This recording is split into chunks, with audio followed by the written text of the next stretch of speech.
Desculpa. Que dia que é o Nelson? Aí você vai ver. Tá bom. Para depois. Vamos subir. Vamos lá. Você quer falar? A paz do Senhor, meus irmãos. Shalom. Shalom. Shalom. Boa noite. Como foi a semana de todos aí? Irmãos, faz tempo que eu não me vejo. Muito tempo, né? Faz tempo, né? Faz tempo, faz uma semana. Não, ele pregou lá na igreja. Foi lá que ele pregou. Foi muito bem recebido, muito obrigado por tal. Só esqueci de levar a lanche pra cá. Ah, é, podia ter levado, né? Sobrou bastante coisa. Bastante coisa, né? Sobrou. Eu me chamou que ela comemora perto. Passei de ano que não tem lá. Amém. Então, irmãos, eu quero agradecer a Deus por estar aqui. A semana de vocês, como foram, foi bem. A semana passada houve uma questão de comunicação aí que parece que foi aniversário do pastor presidente, aniversário de casamento, né? Foi avisado assim em cima da hora e a aula foi cancelada, tá?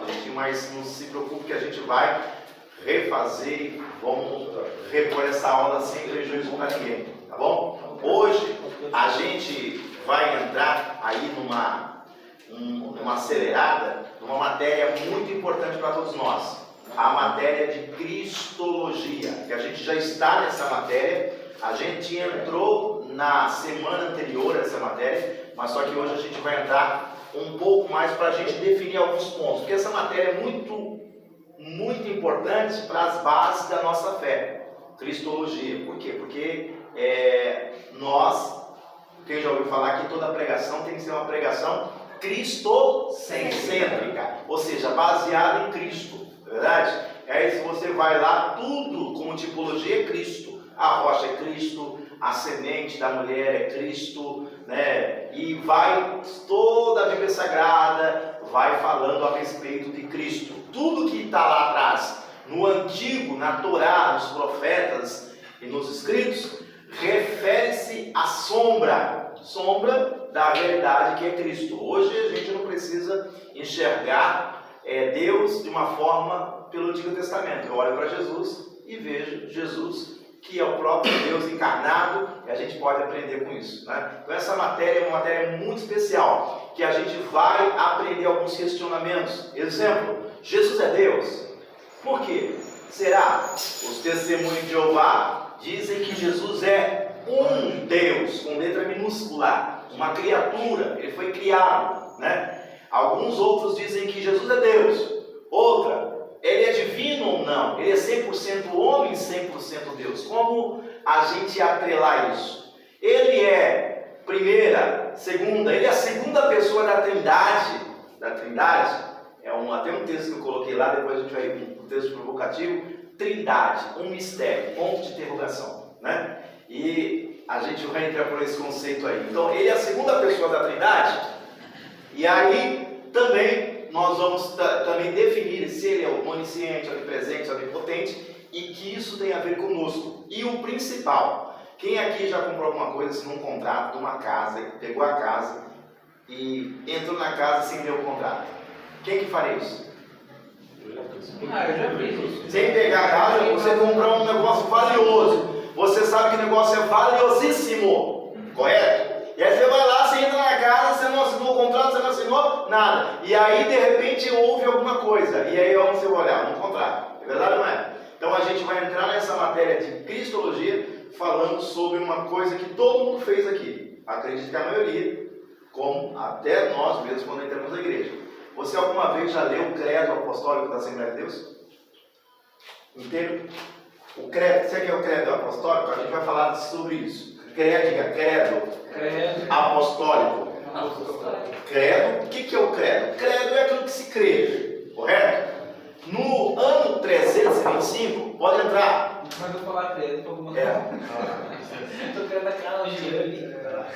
Olá, tudo bem? Vamos lá, fica à vontade. Amém. No ano 325, diga, no ano 325. O que aconteceu? No ano, eles começaram a defender que Yeshua, vamos começar a falar o nome hebraico, tá? Que Yeshua, ele era de natureza de elemento divino, que ele era literalmente literalmente alguém que tinha a mesma substância do Pai, a mesma substância, Filho do Espírito Santo, a mesma substância. Na apostila que nós lemos, eu vou ler aqui o credo só para ficar claro. Esse credo é muito importante. Peraí, é credo ou credo? Credo. É o credo de Nicéia. Primeiro é o credo de Nicéia. Diga, Nicéia. Esse é o Trindade com Mistério? Isso. Ó, não, esse é o primeiro. Cristologia, vamos lá. Oração do credo niceno constantinopolitano. Por quê? Em 325, a época de Constantino, a igreja se aliou com quem? A igreja se aliou com o Estado, né? A igreja se aliou com o Estado, correto? Quando a igreja se aliou com o Estado, ou seja, toda a igreja, tudo passou a ser chamado o quê? Diga, cristão. Diga, cristão. Eles passaram a ser chamados cristãos. E aí o que acontece? Todo mundo teria que ser o quê? Agora, cristão. Quem não fosse cristão, segundo essas regras, chamado ortodoxia, diga ortodoxia. Que quer dizer o caminho certo. Diga o caminho certo. Quem não fosse, andasse pelo que eles achavam correto, pelo caminho certo, ele era levado à fogueira, ele era excomungado, ele era exilado ou ele era morto. Correto? Então, ou se era cristão, não era hoje. Quer aceitar Jesus? Ah, não quero. Amanhã, Deus vai te dar mais uma oportunidade. Não! Você não quer aceitar? Então você vai morrer. Raça de vida. O que acontecia? Ou você aceita a nossa crença, ou você aceita a nossa crença, ou vocês o quê? Morrem.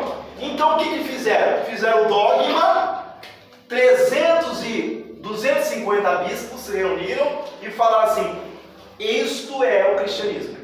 Nós cremos nisso. E quem entrar vai ter que crer no que nós cremos. Isso foi. Foi ali que começou com Constantino, né? E aí você fala assim: mas então a igreja depois veio Martim Lutero. Irmãos, Martim Lutero aproveitou a oportunidade que, se não fosse ele, outro faria. Ele reformou a igreja católica. A igreja católica. E aí tem gente que fala: eu vou com Martim Lutero. Ele teve uma contribuição, mas uma contribuição do sentido da igreja católica. Tanto é que toda a nossa liturgia, diga 80%, diga 80%, diga 80% da água que nós bebemos é da igreja católica. 80%. Se tirar 20% mais ou menos aqui. Quer ver um exemplo? Na igreja católica quem batiza é quem? É o padre, sim ou não? E quem batiza na igreja evangélica? É só o pastor. O pastor e o designado. E o designado, mas a liturgia, não é? Como que é a liturgia na igreja católica? É cântico, a missa, depois vai o cara canta, depois tem um sermão que é homilia. Hoje é assim. E como que é na igreja evangélica? É a mesma coisa. Não é o modelo da igreja primitiva. Então tudo que é da igreja católica passou a ser igreja do ritual, hoje da igreja evangélica. Mudou-se só os papéis, né? A igreja católica tinha a ceia, a Eucaristia, como forma de culto, que era a hóstia, né? Lembra da hóstia? Não sei o quê. E não tinha acesso à palavra. O que Lutero fez? Não, agora o centro não vai ser mais a ceia, o centro vai ser o sermão. E aí colocaram só a escritura, que era só a palavra. Então a palavra teria prioridade. Só que tinha um problema: só o cara falava lá na frente e todo mundo ficava só ouvindo, passivamente. Correto? Esse não era o modelo da igreja primitiva. O modelo da igreja primitiva diz assim que todos tinham comunhão entre si e cada um repartia. Esse repartir o pão, era compartilhar um com os outros a palavra, que até hoje, no sentido de liturgia do culto de adoração, uma sinagoga judaica. Até hoje é assim, é diferente. Hoje lá o cara fala, por exemplo, o rabino fala, e daqui a pouco tem os comentários. E aí ele chama todo mundo para comentar. No caso, é o culto no lar. Exatamente. Isso seria uma comunhão, mais uma comunhão. Mas o sentido de todo mundo aprender. Não é aquele cara que fala, que tem a verdade absoluta e todo mundo ouve e fica só assim. No sentido de tem células. Ei. Todo mundo entra ali, 12 e ficam se conversando e trocando algum conhecimento. Isso. Seria exatamente esse modelo. Fala aí, pode falar. Então, no caso, o que ele disse, né, que seria uma célula. Eu vi de uma igreja que ela era das visões dos 12, dos apóstolos, que eram dividido em células, em grupos, e tinha isso, de na ceia a gente compartilhar com os irmãos. Não, vamos procurar um irmão, vamos compartilhar o pão, né? Tipo assim, compartilhar um com o outro e tomar a ceia. E acho que é desse parte que está falando agora, né? Eles compartilhavam em si, comunhão, tinha células culto no lar. Isso. De uma igreja assim, Mas tinha Não, louvor tem normal. Só que o louvor não era centralizado. Olha só, o louvor judaico, até hoje, ele não é centralizado numa persona só. Numa só pessoa. O louvor é centralizado entre todos coletivamente. Então não tem lá, vai o irmão louvar a Deus. O irmão canta muito, hein? Lá não tem isso, né? Lá todo mundo canta, todo mundo junto. Normalmente, quando alguém canta, ele canta para todo mundo cantar junto. Não com aquele sentido daquela pessoa, aquela personalidade aparecer que canta muito. O cara canta muito, vai cobrar 3 mil reais para pregar aqui. Não tem isso. Aí no caso, daquela parte que você falou que quem não aceitava ser cristão, né, o ortodoxo, era queimado, Eu lembrei daquela parte que o povo queimava as pessoas falando que era bruxo, porque não aceitava isso, não era? Porque se rebelava, falava não quero ser. Hoje a igreja, o que a igreja faz? Irmãos, o pessoal mata, eles matam? Não. O que eles vão fazer? Se o irmão é um pouco diferente, fala, eu não aceito isso aí. Sabe o que eles fazem? Fica de banca, não vou te dar conta nunca mais. Na igreja dele. Porque hoje eles não vão matar, mas eles vão te dar um gelo, né? O irmão tá tendo umas ideias diferentes aí. A congregação será tratada como bruxo, né? Tipo, ele é bruxo porque ele não aceita. Já vai te tratar meio estranho. Vai começar a tratar meio estranho. Completo? Então, a questão do questionador é muito complicada. Então, o credo de Nicéia foi como o texto vai dizer, que é como se houvesse um bezerro de ouro que foi feito naquela época. O primeiro bezerro de ouro, uma idolatria.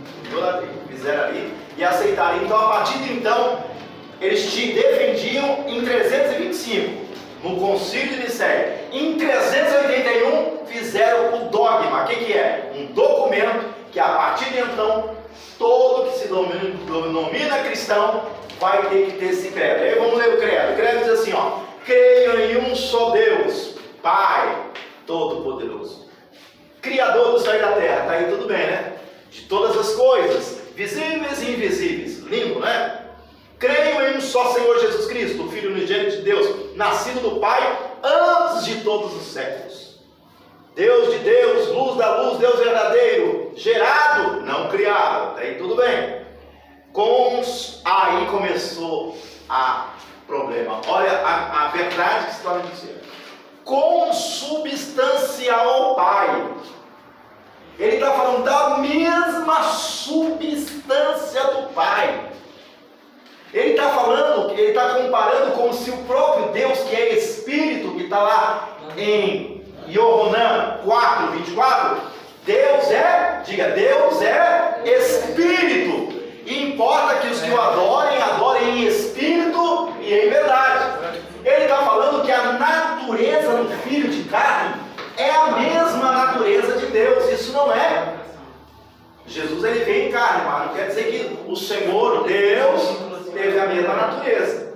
Olha só no credo apostólico está escrito isso. E aí depois falou assim, por ele e por nós homens, desceu do céu, encarnou pelo Espírito Santo no seio da Virgem Maria.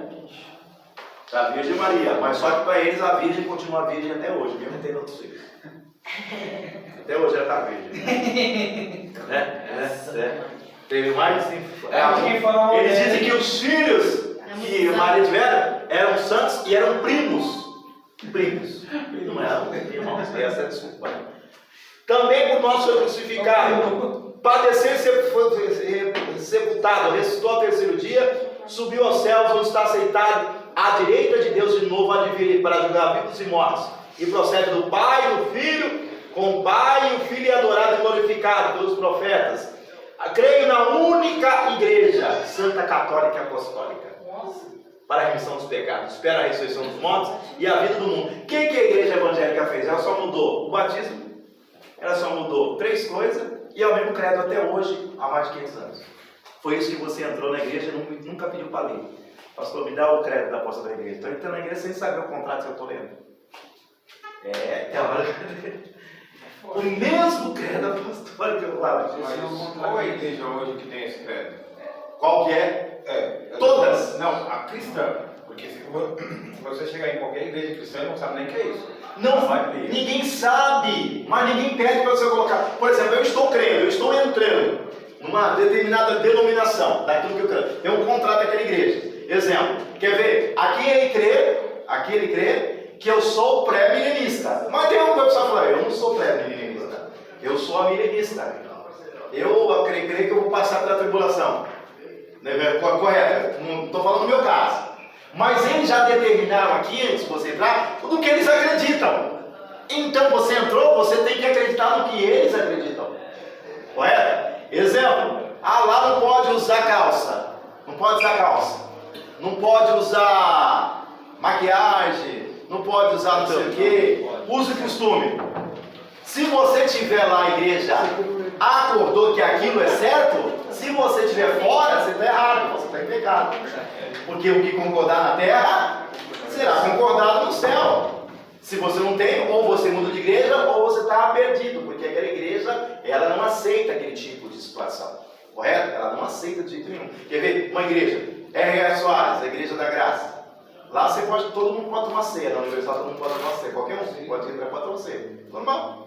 Lá todo mundo toma ceia, normal. Na graça também? Na Graça também. A Igreja da Graça também. Unidade da graça? Não, a Igreja da Graça, não é R.R. Soares. Ah, tá. Entendeu? A Universal. Todo mundo toma ceia. Por quê? Porque eles acham lá que a ceia é do Senhor. E eles acham, eles acreditam assim, eles estão errados. Eu concordo, não concordo. Mas tem algumas igrejas, você lembra antigamente, quando ia ceia, o irmão já ficava olhando quem pegava e quem não pegava o pão. Tô de olho. Vai pegar, não vai pegar. Aí pegou, hein, meu Deus. Né? E aí ele falou, irmão, ele pegou, ele não aconteceu. Mas você está pecando também, cuidando da Mas acontece muito isso até hoje. Até hoje. Paulo falando, não trabalha, mas cuida da vida alheia. É verdade, mas acontece muito hoje, até hoje. Nossa, sim, né? Tipo, a gente não é batizado, a gente não pode Examine, a palavra, a ceia é para pecador. Examine-se, pois o homem e assim coma. Ele não está falando que você não deve, ele deve falar de uma análise interna de si mesmo. Eu cuido da minha vida. Até a oferta. Qualquer coisa. Cada um contribua segundo o propósito do seu coração. Não com tristeza, porque Deus ama e dá com alegria. Não é o texto que diz a palavra? Então, é algo terrível. Então, o credo das Assembleias de Deus no Brasil, qual que é o credo dela? Creio em um só Deus, olha só, primeiro, da Assembleia de Deus no Brasil. Esse que mandou agora, né? É o que está lá, sim. É o de baixo. O primeiro é o da Constantinopla, tá? Agora, o segundo é da Igreja Eu que mandei. Assembleia de Deus. Vamos lá. É o que ele estava lendo, eu achei muito É embaixo. Em um só Deus eternamente. Olha só como começa o credo. Pessoal, olha só como começa o credo da Assembleia de Deus. Expande-se. Creio em um só Deus eternamente, subsistente em 3 pessoas: o Pai, o Filho e o Espírito Santo. Vamos lá. Vai cair num problemaço. Vamos lá. O Pai, digo Pai. Eu vou falar todo dia o Deus fala, todo dia, 24 horas por dia, se possível. Ele fala, Shema, isso. Não, é isso mesmo. Shema Israel, Adonai Eloheinu, Adonai Echad. O que eu falei? Ouve Israel, o Senhor é o único Senhor. Correto? O Senhor é o único Senhor. E aí a gente vai cair num contexto. Ele é Pai, Filho, Espírito Santo. 3 em 1. E aí você vai perguntar assim, para alguém que é católico, normal, me defina a palavra Trindade. Diga Trindade. Primeiro, essa palavra não existe biblicamente, nunca existiu. Essa palavra foi criada por Tertuliano, um padre. Tertuliano. Diga Trindade, não tem. Vamos lá. Trindade não tem na Bíblia. Diga, essa palavra eu mandei no segundo apostila, tá aí, ó. Essa palavra foi criada por, diga, Tertuliano. Criou essa palavra chamada Trindade. O que Tertuliano quis dizer? Que são 3 pessoas, diga, 3 pessoas. Deus Pai, Deus Filho e Deus Espírito Santo. E aí ele vai falar assim, por quê? Porque está em Gênesis. Gênesis, diga, Bereshit, capítulo 1. Vai falar assim, no princípio criou Deus o céu e a terra assim forma e vazia, e o Espírito de Deus pairava sobre a face das águas, e disse Deus haja luz e houve luz. E o Espírito de Deus pairava sobre a face das águas. Criamos um homem em nossa imagem, a nossa semelhança. Com quem Deus está falando? Lógico, com o Pai, com o Filho e com o Espírito Santo. Na Coríntia também pensamos. E confundamos o Pai, o Filho e o Espírito Santo. Vamos lá. Vamos lá. Segundo a nossa cultura, nós acreditamos que ali é o Pai, o Filho e o Espírito Santo. Agora você vai ter que ter cabeça para expandir aí. Ali está falando de um plural. A palavra Elohim, diga Elohim. Essa palavra significa deuses. Deuses. Não necessariamente que é mais de um, e sim no sentido da palavra no singular. É como se fosse um plural majestático, falando para chamar a atenção a respeito daquele fato de Deus. Um plural majestático. Então, segundo a cultura judaica, quem está presente ali são os anjos, são os miríades, são o universo. E aí nós vamos falar a respeito disso. E aí quando eu falar desçamos o homem em nossa imagem, a Bíblia vai utilizar a palavra de antropomorfismo, que é Deus usando a linguagem humana para nos fazer o quê? Entender. A formiga vai se matar, está querendo se suicidar. Eu quero avisar a formiga. Qual a única forma de eu avisar a formiga? Como? Como? Correr? Não, eu tenho que me tornar uma formiga. É isso que eu pensei. Se eu não me tornar uma formiga, eu não vou conseguir essa comunicação com ela. Então, qual a única forma de eu me comunicar com o homem que o Senhor fez? A única forma de eu me comunicar com esse homem é me tornando homem. Mas não deixando de ser Deus. Exatamente, isso não anula. Isso não anula. Isso, olá, tudo bem? Bem-vinda. Isso não anula essa questão. Então, quando eu falo de Deus Pai, diga Deus Pai, Deus Filho e Deus Espírito Santo. Por exemplo, o Sol, diga Sol, diga o Sol. O Sol tem 3 elementos. Diga o Sol, diga não, Sol não. Diga 3 elementos.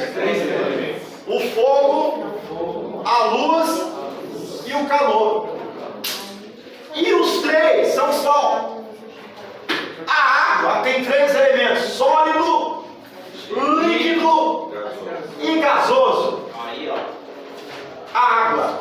O tempo tem 3 tempos: passado, presente e futuro, mas continua sendo o tempo. Os 3 em consonância é o tempo. Se eu disser passado, eu vou saber que eu estou me referindo a quem? Ao tempo. Se eu falar do fogo, eu vou saber que estou me referindo a quem? Ao sol. E se eu falar também da água, se eu falar sólido, líquido ou gasoso, eu vou saber que estou me referindo a quem? A água. Ela não vai deixar de quê?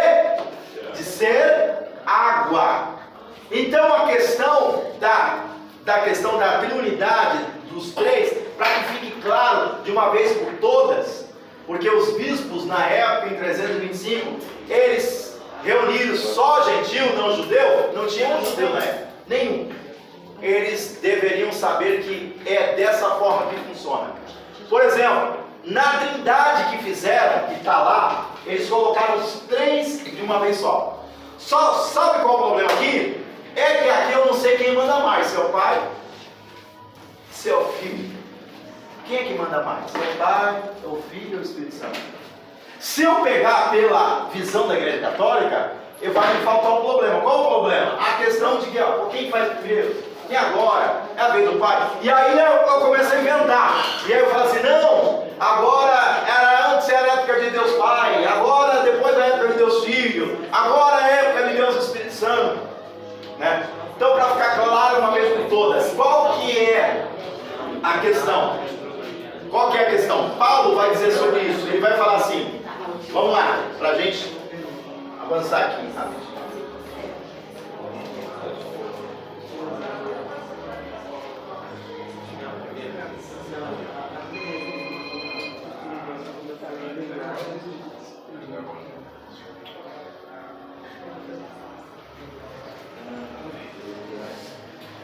Alguém abra a Bíblia em Isaías 63:16. Vamos lá, vamos ler. 63:16? Isso. Ih, gostei. Depois abra Jeremias 23:6.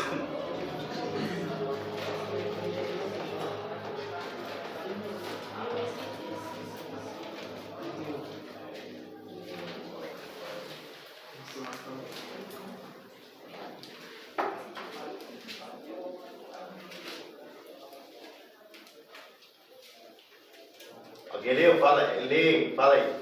Eu vou ler o Isaías 63. Isso. Pois tu és o nosso Pai.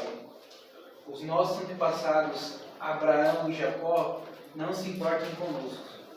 Não fazem caso de nós. Mas tu, ó Senhor Deus, é o nosso Pai. E desde o princípio nós te chamamos de o nosso Salvador. Olha só. Ele está falando que Deus, lá no Antigo Testamento, tá? Nós estamos falando de Novo Testamento. Isso vai se referir depois a Jesus, que é o Salvador. Mas no Antigo Testamento, como que as pessoas se salvavam se ainda não havia Yeshua? Como que era a salvação? Existia uma salvação, sim. Quer ver? Teve um homem que foi 50 anos endemoniado. Satanás, o capeta do Velho Testamento. Sabe como o nome dele? Manassés. Foi 50 anos endemoniado, fazia os filhos dele passar pelo fogo. Ele era filho de Ezequias, resposta de oração, e fez o pior dos piores. Foi o pior da Bíblia. Mas no final da sua vida ele fez uma oração: Deus, me salva. E aí diz o texto que Deus arrancou ele de lá e salvou Manassés. Ele cortou Isaías ao meio com o serrote. Ele cortou Isaías ao meio. Ele cortou o próprio profeta que profetizou sobre ele. E mesmo assim, Deus o salvou. Então não se espante se quando você quer chegar no céu, você vê o maníaco do parque lá, do teu lado. Irmão. Aí o maníaco do parque. Peraí, você matou tudo aquilo nos seus parquinhos. Ele é Deus, cara. Ele foi o mais malvado do Antigo Testamento, né? Foi o mais de todos, os mais malvados do Antigo Testamento. Ele fazia o filho passar pelo fogo. Aquele que ficou 50 anos endemoniado. Posso fazer uma pergunta? Pode. Nós possamos fazer uma conjectura sobre Trindade e saibamos que não existe o nome. Mas no livro de Samuel, 1 Samuel, ele fala quando Saul sai da presença de Samuel, e Samuel fala que ele vai encontrar 3 homens. O homem dos cabritos, o homem do bolo, do pão, sim, e o homem do vinho. Sim. Podemos fazer uma conjectura simbolizando a Trindade? Não, sim, eu não estou falando que não existe. Não, o nome Trindade pode, isso, não existe. Mas eu estou assim, falando no sentido do conceito que acreditam, como é que é a Trindade. Mas esse conceito, essa conjectura podemos fazer. Não pode, normal, isso normal. Porque não tem problema nenhum. Simbolizando como fosse Deus, Jesus e o próprio Espírito Santo que faz a menção da alegria e do vinho. Isso. E não, quanto a isso não tem problema. Quanto a isso, tipologia, então. não pode, não tem problema. Quanto à tipologia, a gente não tem bloqueio, a gente não pode ferir o princípio doutrinário daquilo que a gente acredita. Porque a partir do momento que eu creio, exemplo, o Senhor tem um filho, não tem? Qual filho? Se eu falar assim, Deus tem a primeira pessoa da Trindade, quem é? Todo mundo vai falar, Deus. Segunda, quem é? Jesus. Terceira é Espírito Santo. A gente colocou mais errando. E se eu falar que Jesus é a segunda pessoa da Trindade, Apocalipse 1,17, eu sou o primeiro e eu sou o último. O que era e o que há de vir. Eu sou o Alfa e o Ômega. O princípio e o fim. Ele não é a segunda pessoa da Trindade? Como está falando que é o primeiro? Então, se eu falar que é 3, então o Senhor subiu, está assentado à destra de Deus. Nenhum texto da Bíblia está falando que tem 3 tronos, está falando que tem 2 só. Tanto que a palavra também fala filho unigênito, né? Jesus é o filho Está falando que tem unigênito, 3. né? Primeiro. Tem, Único, né? Tem que caber mais um lá. Então, cadê o trono do Espírito? Olha, é algo assim que, irmãos, Está aqui, ó. Jesus é o primeiro e o único filho. Entendeu? A conjectura que eu estou dizendo é assim, se os 2 estão lá, o terceiro está aqui. Que faz ligação com a... Quando ele subiu, ele falou que ia você está falando, quando você está falando do Espírito Santo, o texto vai falar assim, quando eu for, eu deixarei o Consolador, diga o Consolador, que ficará onde? Em vós. O que é? Fala, o Espírito, até Isaías, ele era chamado do Espírito, de Espírito só. Quando depois eles utilizavam mais de tetragama e o de Revavê, o nome de Deus, que era proibido pronunciar depois do cativeiro babilônico, eles pegaram Isaías capítulo 6, que diz Santo, Santo e Santo, e colocaram Santíssimo, e aí colocaram Santíssima Trindade, aquela parte, assim, Santo, Santo, Santo. Só que na realidade o Espírito, o que ele é? Ele é o Ruach Kodesh, ele é o sopro do próprio Deus. E aí eu falo assim, é o Espírito Santo. A própria vida de Deus, o Ruach Kodesh. Isso parece que, vamos colocar, Paulo, o Espírito Santo falou a Paulo, é uma pessoa. Vamos lá, agora a gente vai pegar com a fé. O Espírito Santo é chamado como pessoa. Quando a Bíblia, por isso que o hebraico é extraordinário, que a gente vai entrar na cultura judaica. Quando o hebraico vai falar de uma ideia ou de um conceito, para reforçar, ele vai personalizar essa ideia. Eu vou provar para você. Paulo vai falar que o Espírito Santo me falou para eu não ir lá. E eu falo, não, irmão, o Espírito Santo é uma pessoa. Digo, o Espírito Santo é uma pessoa. Paulo vai chamar o Espírito Santo de alguém, como uma pessoa. Só que se eu tenho uma pessoa, eu tenho que ter um trono para essa pessoa. E quando eu chego no céu, eu vejo que ele está à destra de Deus, só o Pai e o Filho. Não tem um terceiro trono do Espírito. Onde está? Entenda bem, isso é para revolucionar a cabeça de você. Precisa entender um texto, um contexto, para vocês terem uma intimidade maior. Salomão, diga Salomão. Ele vai falar de uma pessoa, ele vai falar de um período extraordinário. Diga Salomão. Ele vai falar desse período extraordinário. Ele vai falar Provérbios, alguém lá, em Provérbios 1, versículo 20. Alguém lá, se coloca em pé e venha ler aqui. Gosto que venha ler aqui. Vamos lá. Provérbios 1, 20. Salomão vai se referir a alguém. Pode vir aqui, vem. Vai vir, já se acostumando. A sabedoria clama lá fora. Vamos lá, diga a sabedoria. Clama. Quem é que está clamando? Então a sabedoria não é pessoa, porque ela está clamando. A sabedoria, diga, a sabedoria clama. E aí outro texto vai dizer, o Espírito Santo geme com gemidos inexprimíveis. Então o Espírito Santo é uma pessoa, porque ele está gemendo. Salomão vai utilizar essa linguagem. essa linguagem você só vai entender no conceito judaico e hebraico. Se você não entender o conceito de reforçar uma ideia, quando ele está falando que o Espírito está tão ligado à fé judaica, à nossa fé, que ele tem que ser classificado como pessoa. É isso que ele está querendo dizer. Como se ele fosse alguém físico. Isso! Tão ligado que ele está. Isso! Então não tenta entender o conceito, como isso cabe na nossa mente, que não vai caber. É no sentido que o Espírito Santo ele é tratado como uma pessoa, porque ele está tão ligado da mesma forma à sabedoria, que é uma pessoa. Entendeu? Então eu personalizo, está tão ligado a mim, que eu falo assim, ó, o Espírito Santo pode vir, se torna real para mim.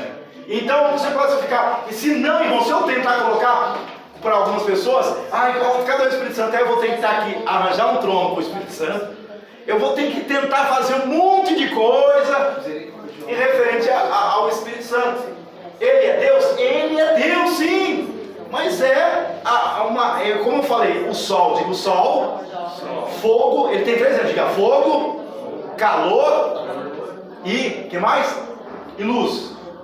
Fogo, calor, não é isso? Fogo, calor, é isso? E luz. O tempo tem 3 coisas, diga passado, presente e futuro. Dá licença. A água tem 3 elementos, sólido, diga sólido, líquido e gasoso. Provérbios 7, 4. Alguém lê aí? Provérbios 7:4. 7, 4. Alguém lê? Passa. Posso ler? Pode ler. Diz a sabedoria: tu és minha irmã. Olha só, olha lá. Ele fala, sabedoria, tu és minha irmã. E aí eu vou falar assim, ô professor Jailton, a sabedoria tem uma irmã, quero te apresentar ela. Ela também é irmã. Deus. Pode, né? Ela tem uma irmã. Tenha tanto ela que ela vai ser surpreendida, vai esperar alguém na sua vida. A sabedoria, minha irmã. Cantares, sabe o que ele vai falar? Ele vai falar, eu tenho uma irmã pequena, Salomão, lá em Cantares, que ela não tem seios, que ela tem seios pequenos. Eu tenho uma irmã pequena. Aquela irmã não existe, ele está falando uma figura de linguagem. Então, para reforçar uma ideia do que ele quer falar poeticamente, ele está utilizando uma figura de linguagem, da linguagem hebraica, do hebraísmo, para tentar entender um conceito.